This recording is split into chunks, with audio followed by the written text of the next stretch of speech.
Hello दोस्तों, welcome back to my channel mister Novel Boy. जिन्होंने इस सीरीज़ के पिछले एपिसोड्स मिस कर दिए हैं वो प्लेलिस्ट में जाकर देख सकते हैं, और जो पहले से साथ हैं उनके लिए हम आज का नया एपिसोड शुरू कर रहे हैं। वूरांदों की आंखें थरथरा उठीं, मुट्ठियां कस गईं। वो अपने जज्बात दबाने की कोशिश कर रहा था, लेकिन उसकी लाल होती आंखें उसके भीतर की ज्वलनशील क्रोध को छुपा नहीं पाईं। बैली जिंगवे के होठों पर एक विजयी मुस्कान खेल गई।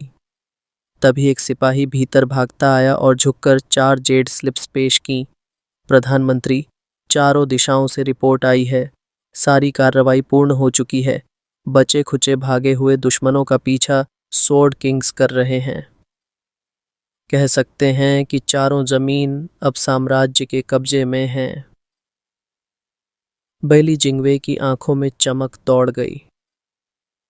उसने स्लिप्स छीनी और जैसे ही पढ़ी, हंसी से फट पड़ा।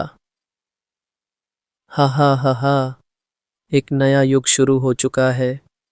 अब हमारी हुकूमत पूरे संसार पर है। बस 2 बागी बाकी हैं। उनके जाते ही उसकी मुस्कान गहरी हो गई। सब कुछ हमारा है।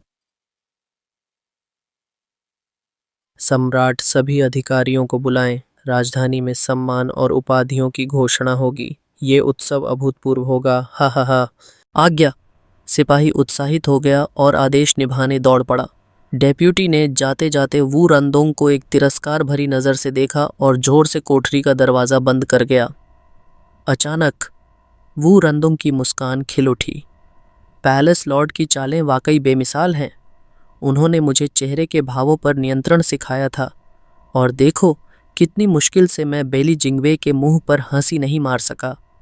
वो खुलकर हंस पड़ा, एक कौवे जैसी चुभती हंसी जो किसी की रूह तक सिहरा दे।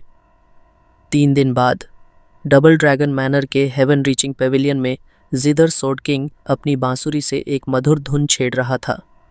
धुन जैसे चारों ओर की शांति में घुल रही थी। तभी दूर से आती हलचल ने वो शांति भंग कर दी। जिदर सोर्ड किंग की उंगलियां थम गईं। उसने एक लंबी सांस ली और बुदबुदाया, घमवार कहीं के, बस या थी। ली जिंगटियान और उसके साथ खड़ी लुओ युनचांग झुकी। लुओ क्लैन ने पश्चिम की ज़मीनें घेर ली हैं। हम बचे खुचे दुश्मनों का सफाया कर रहे हैं।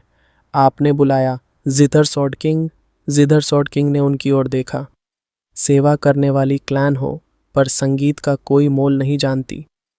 लुओ क्लैन के लोग अचकचा गए। जिदर सोर्ड किंग ने फिर पूछा, कैसा चल रहा है सफाया? कोई दुश्मन पश्चिम छोड़कर ना भागने पाए। लुओ युनचंग गर्व से बोली, हम सैनिक हैं, निपटने में माहिर हैं। कोई दुश्मन नहीं बचेगा, आप निश्चिंत रहें। जिदर सोर्ड किंग संतुष्ट हुआ और एक जेड स्लिप निकाली। प्रधानमंत्री बैली का संदेश है। सभी मंत्रियों और अधिकारियों को राजधानी बुलाया गया है। तुम्हारा योगदान बहुत बड़ा रहा है। तुम मेरे साथ चलोगी? लुओ युनचंग की आंखों में चमक उभर आई। क्या बैली जिंगवे युनहाई को रिहा करेगा? जिदर सोर्ड किंग ने सिर हिलाया और फिर से अपनी धुन बजाने लगा। उत्तरी जमीनों में सी ब्राइट सेक्ट में बैली युयून अपने सबसे भरोसेमंद लोगों के साथ सेक्ट लीडर हॉल में पहुंचा। खांसी, तुम सबने अच्छा काम किया है, रिपोर्ट दो। बुशिंगयुन आगे आया। सन सी सेक्ट के साथ मिलकर 3 सोर्ड किंग्स और 10 मिलियन सैनिकों ने पूरे उत्तर का नियंत्रण पा लिया है। सी ब्राइट सेक्ट के बिना बाकी 3 सेक्ट भ्रम में पड़े थे और मारे गए। अब कुछ लोग छिपे हैं, उन्हें ढूंढा जा रहा है। हाँ, बस ओयांग चंगछिंग और 4 एल्डर अभी तक नहीं मिले। बाइली युयुन ने उसे टोक दिया, छोड़ो उन्हें, जमीन हमारी है। भाग भी गए तो क्या कर लेंगे? तब इनविंसिबल सोर्ड भी घिर गया था, तो उनका हाल उससे भी बुरा होगा। हा हा हा। बुशिंगयुन की हंसी थमी, क्योंकि सोर्ड किंग की ठंडी निगाहें उस पर थीं। सेक्ट लीडर बू, अब तुम साम्राज्य के अधिकारी हो, उत्तर के नहीं। पेट्रियार्क हमारे भगवान हैं और तुम उन्हें मजाक में ले रहे हो। नहीं, मैंने सिर्फ दुश्मनों की बात की थी, तुमने उसे पेट्रियार्क से जोड़ दिया। माफ़ कर दो स्वॉर्ड किंग, मेरी ज़बान फिसल गई। बु शिंगयुन रो पड़ा। हरामज़ादा, खुद यादें निकालकर मुझे फंसा दिया। बिल्कुल, ये जाल था और तू फंस गया। बेली यूयुन ने भीतर मुस्कुराते हुए सिर झुकाया। कोई बात नहीं, पहली बार माफ़ कर देता हूँ। बस याद रखो, पेट्रियार्क की अवमानना मौत से भी बदतर है। शुक्रिया स्वॉर्ड किंग। फिर बेली यूयुन ने एक जेड स्लिप दिखाई। प्रधानमंत्री ने सबको राजधानी बुलाया है, पुरस्कार और उपाधियों के लिए। सेक्ट लीडर बू, अब तुम उत्तर के राजा होगे। ये बस औपचारिकता है। बु शिंगयुन की आंखों में खुशी छलकी, लेकिन साथ ही चिंता भी। धत्त तेरी, ये मुझे फंसाकर उत्तर का राजा बना रहे हैं ताकि फिर मुझे हटाना आसान हो जाए। स्वॉर्ड किंग, आप मजाक कर रहे हैं। ये तो सब आपके आशीर्वाद से संभव हुआ। अब मैं राजा भी बनूं तो भी आपके एक इशारे पर चलूंगा। सेक्ट लीडर बू कितने विनम्र हैं, बेली यूयुन ने मुस्कुराते हुए कहा। उत्तर भूमि का राजा यानी साम्राज्य में एक प्रादेशिक शासक, ये ताकत का प्रतीक है। और अब जब मैं उसे राजा बना रहा हूँ, असल में मैं खुद और ऊपर उठ रहा हूँ। तूने शोहरत पाई, लेकिन ज़रूरत पड़ी तो तुझे दफना भी सकता हूँ। बु शिंगयुन को बेली यूयुन की सहानुभूति ने भीतर तक छू लिया। स्वॉर्ड किंग कितना ख्याल रखते हैं। वैसे वो वाइन स्वॉर्ड इमॉर्टल कहाँ है? कुछ पता नहीं, कई दिनों से दिखा ही नहीं। बु शिंगयुन एक आज्ञाकारी पिल्ले की तरह बोला। तभी एक गंध, शराब की भारी महक हवा में फैली और उसी के पीछे आए वाइन स्वॉर्ड इमॉर्टल खुद, एक भरी हुई सुराही हाथ में लिए, नाक टमाटर सी लाल। हे, सी ब्राइट सेक्ट की शराब की तिजोरी छान मारी। आखिरकार उत्तरी भूमि में भी कुछ बढ़िया शराब निकली। ये आइसी वाइन, उफ, क्या ठंडक है, जैसे बर्फ की तरह गले से उतरती है। तुम सबको चखना चाहिए। लेकिन बस एक घूंट, पूरे 30 सुराहियां ही मिली हैं। 30 सुराहियां लेकर भी बस चखने भर को दे रहा है। तुझे तो बिल्कुल नशे में अंधा कर दिया शराब ने, बेली यूयुन ने व्यंग्य से कहा। प्राइम मिनिस्टर ने हमें राजधानी बुलाया है इनाम और उपाधियों के लिए। तैयार हो जा। अभी चलना है? वाइन स्वॉर्ड इमॉर्टल ने घूंट भरा। अभी तो मैंने आधी शराब भी नहीं चखी। तुम जाओ, मैं कुछ दिन और यहाँ की खुशबू पहचानता हूँ। बेली यूयुन की आंखों में नाखुशी की चमक थी। ज्यादा मत चूको, ये अवसर महत्वपूर्ण है। उसने बाकियों को बुलाया और बाहर निकल पड़ा। छोड़ो, वो पुराना शराबी हमेशा ऐसा ही रहेगा। सिया। वाइन स्वॉर्ड इमॉर्टल ने हंसते हुए हाथ हिलाया, पर जैसे ही सब चले गए, उसकी हंसी गायब हो गई। नशे का नकाब उतर गया और चेहरा गंभीरता से सख्त हो उठा। रक्षक, सभी को इकट्ठा करो। इधर पूर्वी और दक्षिणी जमीनों में भी बेली जिंगवे का संदेश पहुंच गया। शांगवान फेयुन तो इस सम्मान समारोह के नाम पर उत्साहित हो उठा और तुरंत राजधानी की ओर कूच कर गया। वहीं डानकिंगशन दक्षिणी जमीनों में भेजे गए अधिकारियों को सम्मानपूर्वक विदा कर रहा था, पर भीतर ही भीतर वही कर रहा था जो वाइन स्वॉर्ड इमॉर्टल।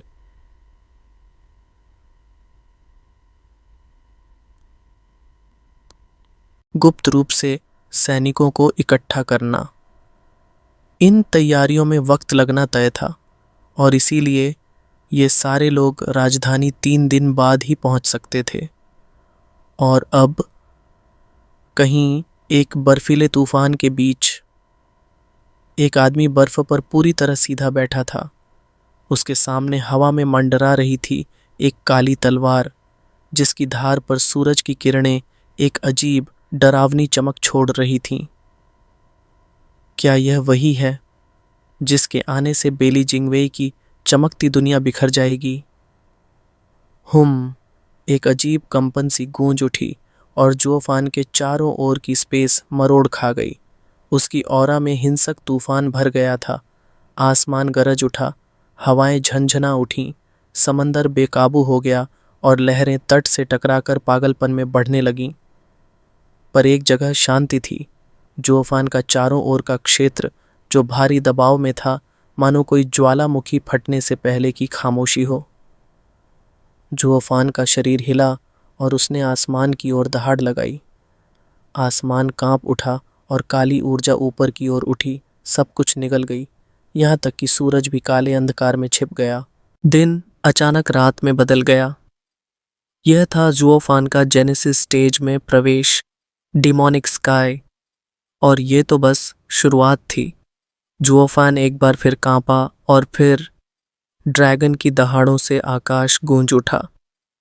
काले आसमान में अनगिनत काले ड्रैगन बन गए, घने अंधेरे में तैरते हुए। उनकी पूंछों की फटकार से पूरी धरती हिल उठी।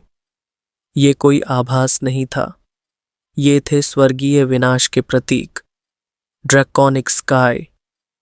अब डिमोनिक स्काई केवल एक क्षेत्र नहीं था, वो एक ड्रैगन का घोंसला बन चुका था और इसमें निवास करता था सबसे प्रबल beast soul, heaven dragon soul.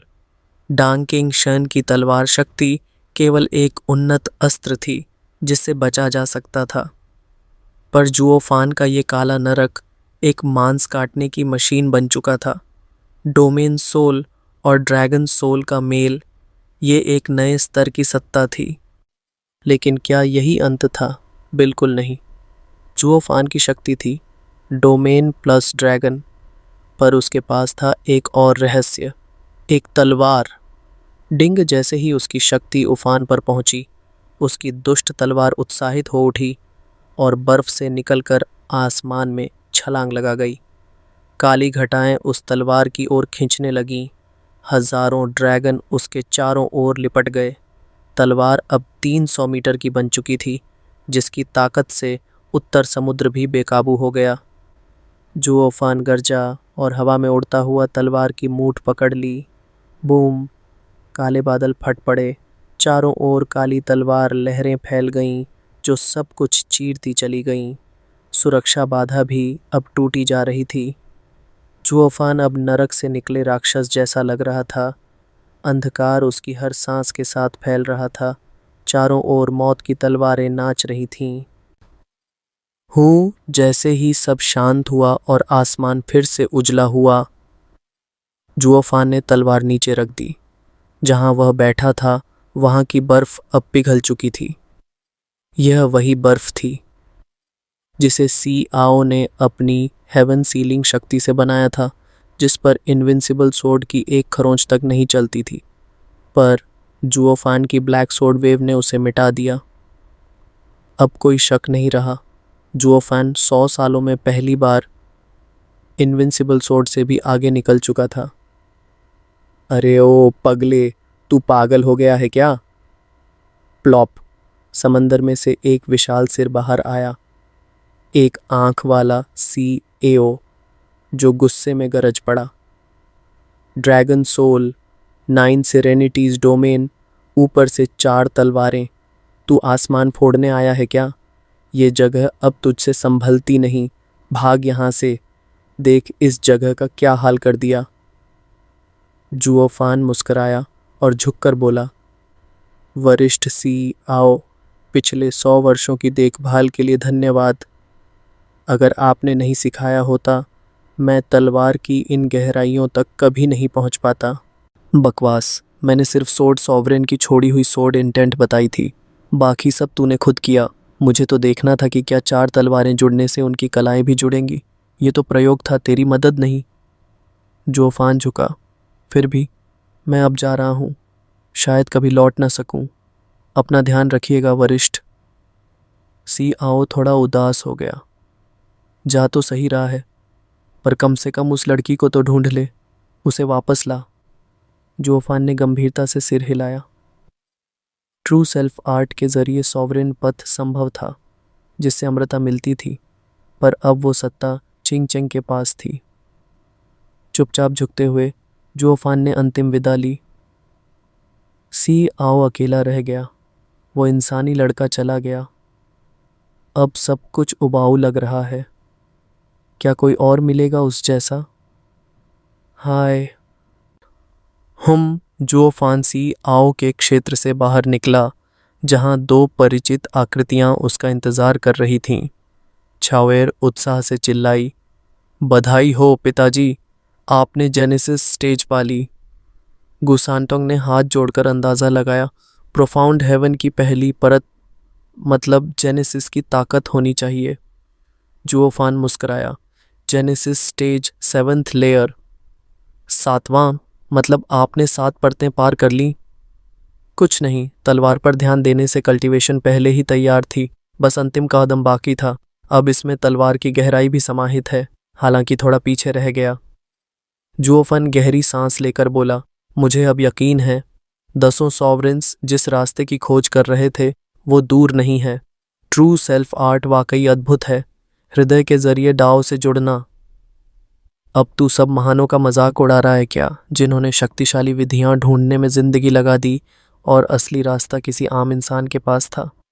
जुओफान ने मुस्कुराकर कहा, कभी कभी सामान्यता ही प्रकृति के सबसे करीब होती है। जो अपनी शुरुआत भूल जाते हैं वो मंजिल से दूर होते जाते हैं। चावेर और सांटोंग इस पर चुप हो गए।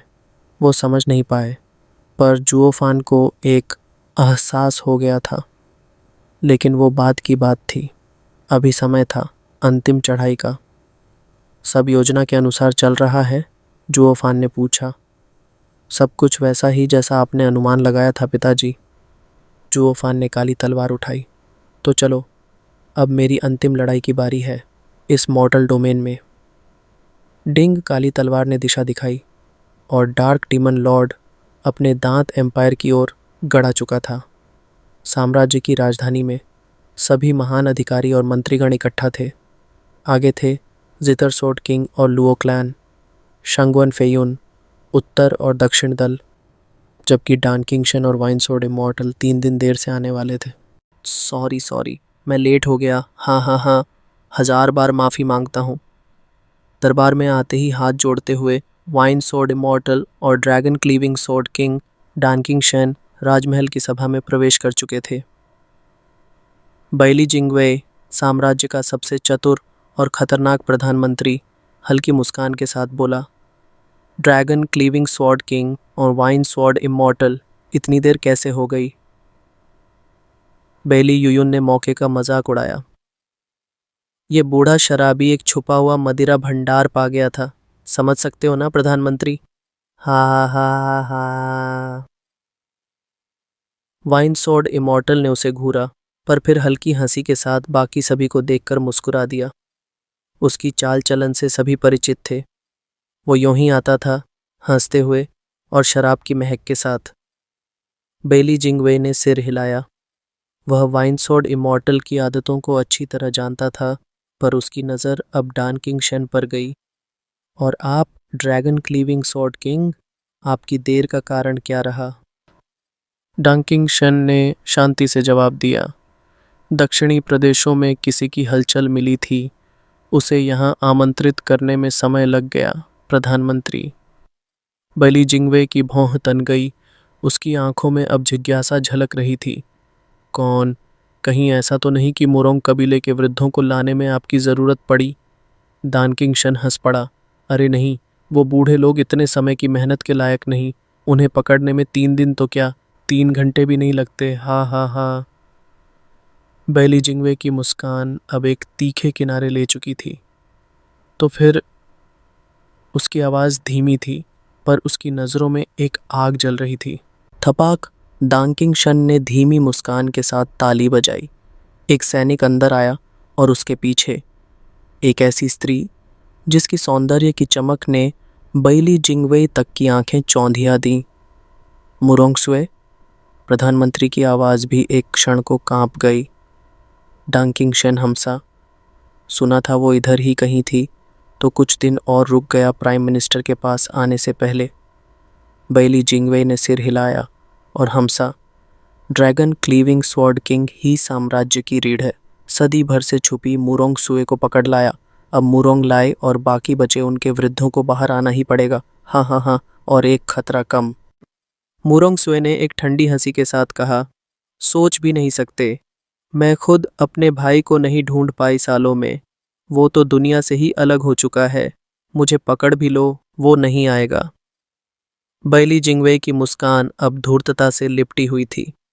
तो फिर मिस मुरोंग, भगवान से प्रार्थना करो कि तुम्हारी खबर तुम्हारे भाई तक पहुंचे, वरना इतनी सुंदर स्त्री का अंत बड़ा दुखद होगा।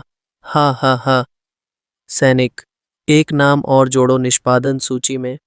5 दिन में इस गद्दार मुरोंग स्त्री को स्वर्गीय दंड से मारा जाएगा। पूरे राज्य को बता दो।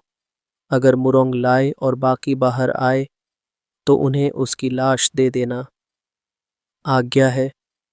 सैनिक ने सिर झुकाया और मुरोंग सुए को घसीटता हुआ ले गया। ठंडी, शांत, पर आंखों में अब भी चिंगारी थी। बायली जिंगवे ने सभा की ओर घूमकर कहा, यहाँ मौजूद हर व्यक्ति साम्राज्य का स्तंभ है। राजा स्वयं 5वें दिन तुम्हें इनाम देंगे तुम्हारी सेवा के लिए। धन्यवाद प्रधानमंत्री। हर स्वर एक साथ गूंजा, कुछ सच्चे कुछ डरे हुए। लुओ युनचांग ने धीमे स्वर में पूछा, प्रधानमंत्री, क्या आप मेरे भाई और उसकी पत्नी को रिहा कर सकते हैं?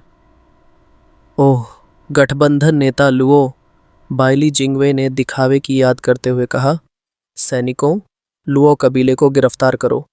क्या? पूरा लुओ समूह हक्का बक्का रह गया। जिधर सोर्ड किंग और शांगवन फेयुन ने उन्हें तुरंत जकड़ लिया, यहाँ तक कि उनके वृद्ध संरक्षक भी कुछ न कर सके। जुगे चंगफेंग ने गुस्से से थूका, प्रधानमंत्री, ये क्या मतलब हुआ? बेली जिंगवे ने कंधे उचकाए, स्पष्ट नहीं है? तुम गद्दार हो और 5 दिन बाद मारे जाओगे। पर हमने समर्पण किया था। तुमने किया, पर तुम्हारे नेता ने नहीं। उसकी आवाज़ अब सख्त हो गई। तुमने पश्चिम में मदद की तो तुम्हें इनाम मिलना चाहिए, पर अगर तुम्हारा नेता मेरे खिलाफ खड़ा हो गया तो क्या मैं फिर एक युद्ध का जोखिम लूं? बिल्कुल नहीं। इसलिए सबको ही खत्म कर दो। लुओ गठबंधन नहीं रहेगा तो संघर्ष भी नहीं रहेगा। हाँ हाँ हाँ। जुगे चांगफेंग ने गालियां दी। तू धोखेबाज कमीना है बैली जिंगवे। प्रधानमंत्री ने एक ठंडी मुस्कान के साथ जवाब दिया, मैं अपनी बात निभाना चाहता था, पर तुम्हारे नेता को भरोसा नहीं था। और वैसे भी पिछली बार मैंने तुम तीनों से कहा था, अगर मेरी मंशा समझ लो तो बात करूंगा, पर तुम में से कोई भी समझ नहीं पाया। ताश की सारी गोटियां मेरे पास थीं, तुम्हारे पास तो चुनने का हक भी नहीं था। ले जाओ इन्हें। सैनिकों ने लुओ कबीले को घसीटते हुए बाहर निकाला। पीछे रह गईं केवल चिल्लाहटें और बद्दुआएं। बेली जिंगवे ने हंसते हुए कहा, कमज़ोर ही चिल्लाते हैं। अगर चिल्लाहट से ही काम चलता तो ताकतवर मुट्ठियां क्यों बनाते? प्रधानमंत्री विवेकशील हैं। सबने सिर झुकाया। स्वॉर्ड किंग लियू, क्या लुओ कबीले का काम हो गया? वो पश्चिमी सीमा पर हैं। हर हलचल देख लेंगे। कुछ बच भी जाएंगे तो फर्क नहीं पड़ेगा। बस ऊपर के लोगों को मार दो, बाकी खुद जाल में आ जाएंगे। ठीक है, मैं जाल कसने का आदेश देता हूँ, जिधर सोर्ड किंग ने कहा। बाकियों के चेहरे स्याह हो गए। बैली जिंगवे की निर्दयता उन्हें भीतर से डरा चुकी थी। लुओ युनहाई मन ही मन सोच रहा था, दीदी, मर तो हम सब रहे हैं, कम से कम एक आखिरी प्यारी याद ही दे देती। अब तो कुछ भी नहीं बचेगा। उसने थकी सांस छोड़ी। दीदी, मुझे पता है आप मुझसे प्यार करती हैं, पर आप बेली जिंगवे पर कैसे भरोसा कर सकती थी? अब देखो, हम सब मौत की कतार में हैं। काश काश सिफन तो सुरक्षित रहे। लुओ युनचंग की आंखों में एक हल्की नमी उभरी, पर चेहरे पर वो कठोरता अब भी बनी रही। फिक्र मत कर, वो लड़की ठीक है। और तू समझा क्या कि मैं सच में बेली जिंगवे पर भरोसा कर रही थी?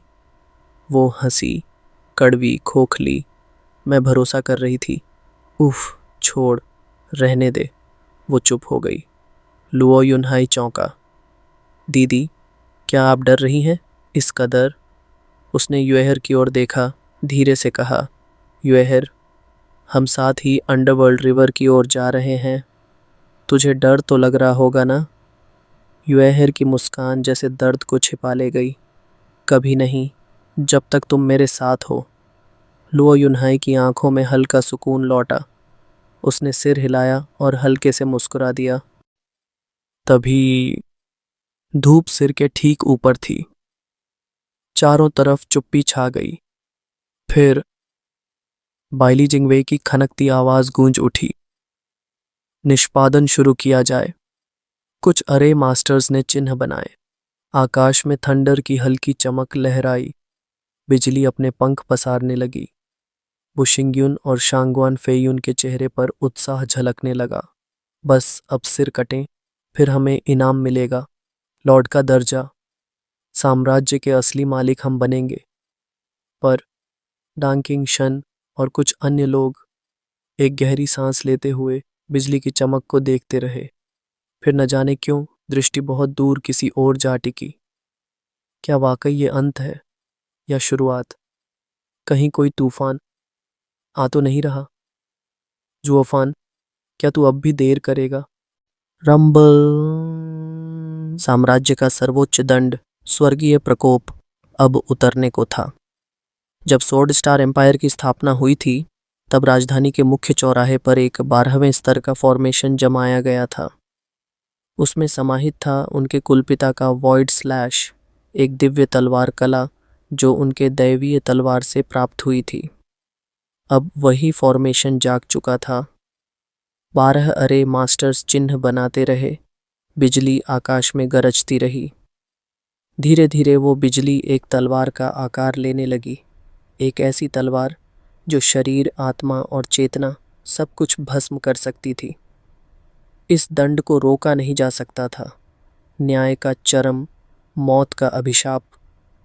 हर बार जब इसका प्रयोग होता था, सम्राट, प्रधानमंत्री और सारे अधिकारी वहां सिर झुकाकर पेट्रियार्क के नाम पर गवाही देते थे। पेट्रियार्क उनके लिए एक देवता था और उनके लिए ये दंड था दैवी न्याय। स्वर्गीय प्रकोप बस उतरने ही वाला है, क्या उसका कोई नामो निशान है? एक अधिकारी ने पूछा, पर जवाब में सिर्फ गगनभेदी गर्जना सुनाई दी। बिजली आकाश में लहराने लगी और धीरे धीरे एक भयावह तलवार में तब्दील हो रही थी। मुरोंगसुए ने रोशनी की ओर देखा और एक लंबी सांस ली। लगता है मैं पागल हो गई थी। क्यों मानी उसकी बात? मुझे पहले ही समझ जाना चाहिए था कि वो किसी काम का नहीं है। राजधानी की आम जनता इस दृश्य को जैसे कोई प्रकाश उत्सव समझ रही थी। ऐसा अद्भुत दृश्य आज के युग में तो स्वर्गीय दंड शायद एक बार ही देखने को मिलता है। ये तो सौभाग्य है। तो वो बहाना 3000 साल पहले ये दंड आम था, पर जैसे जैसे साम्राज्य ने सब पर अधिकार जमा लिया, इसका प्रयोग विरले ही होने लगा। अब यह दृश्य इतना दुर्लभ हो गया था कि हर किसी का दिल उछल रहा था। वू रंदोंग ने भीड़ की ओर देखा। उसके नजरों में केवल घृणा थी। एक आदमी को मारने के कई तरीके हैं, पर इसको चुना गया क्योंकि ये सिर्फ हमें नहीं, तुम सबको डराने के लिए है, ताकि तुम सब एम्पायर के इनविंसिबल मुखौटे से चिपके रहो। पर वो तलवार जो हमारी गर्दन पर है, क्या वो तुम्हारे ऊपर भी नहीं है? उसने आंखें मूंद लीं, शांति से मौत की प्रतीक्षा करने लगा। जो करना था कर चुका, अब जाने का वक़्त है। पर उसके लोग, पैलेस लॉर्ड, बचा लो हमें। हम नहीं मरना चाहते, धार्मा किंग्स, सुनिए। चीख पुकार गूंज उठी। भीड़ में बैठे डेविल पैलेस के अनुयायी तोड़ चुके थे अपने मौन को। Devils are victorious, darkness strikes, takes the skies and makes us kings. पहले 1, फिर 10, फिर 100। हर कोई इन पंक्तियों को चिल्ला रहा था जैसे ये उनका अंतिम मंत्र हो। लोग अचंभित थे। Devil palace? ये कौन है? ये तो कोई प्रार्थना नहीं लग रही। ये तो जैसे किसी शैतान को बुलावा है। पर शब्दों की शक्ति कुछ और ही थी। भीड़ खुद इन मंत्रों को दोहराने लगी। Devils are victorious, darkness strikes, takes the skies and makes us kings. Baili Jingwei शांत खड़ा था, आंखों में ठंडक, चेहरे पर कोई भावना नहीं। चिल्लाओ, जितना चिल्ला सकते हो। अगर वो पैलेस लॉर्ड नहीं आया तो यही तुम्हारा ताबूत बन जाएगा, और अगर आया तो यहीं सब खत्म कर देंगे।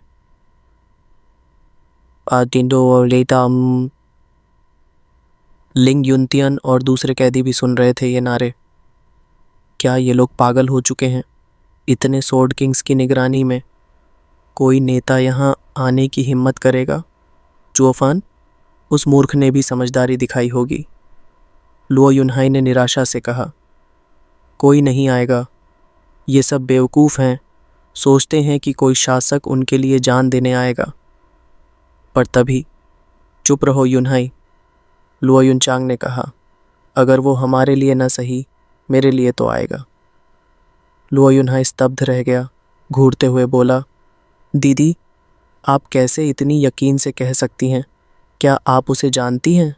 वो धीमे से मुस्कुराई। तुम भी उसे जानते हो, वो है रंबल। बिजली की दहाड़ ने उसके शब्दों को निगल लिया। 300 मीटर लंबी थंडर ब्लेड तैयार हो चुकी थी। अब वो गर्दनों पर गिरने को थी। बूम! बिजली की तलवार गिरी। हर एक दिल कांप उठा। कोई मदद नहीं आई। डेविल पैलेस के अनुयायी अब बिखर चुके थे। उनकी पुकारें अब रोने में बदल गई थीं। पैलेस लॉर्ड, क्या आप सच में नहीं आएंगे? लुओ युनचांग की आंखें जलने लगीं। उस मरियल आदमी ने तो मुझे भी भुला दिया, हरामी। लुओ युनहाई शांत था। उसने युएहर की ओर देखा, हल्की सी मुस्कान के साथ कहा, चलो, साथ चलते हैं। युएहर ने भी मुस्कुराकर कहा, हाँ, मेरे पति। और फिर उन दोनों ने आंखें मूंद लीं, मृत्यु को गले लगाने को तैयार। बैली जिंगवे के होंठों पर विजयी मुस्कान थी।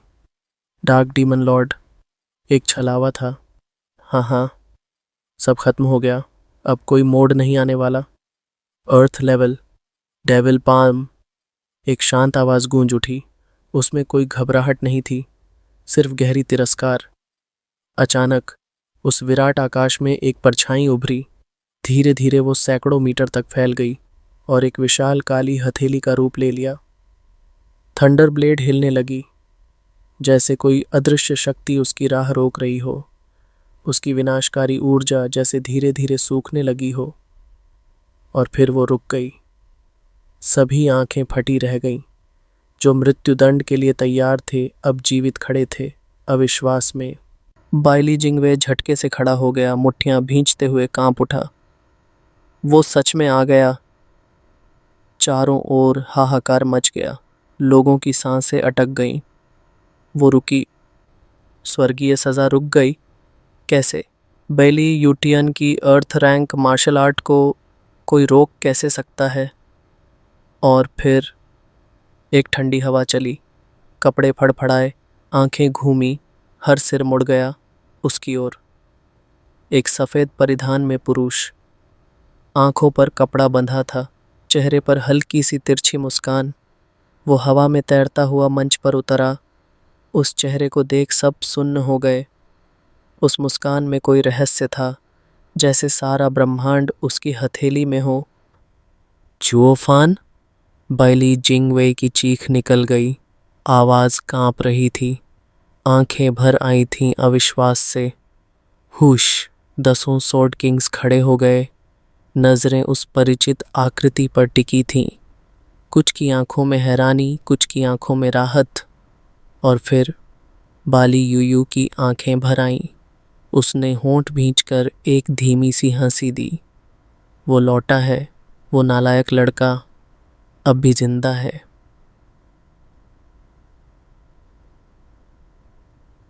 जारी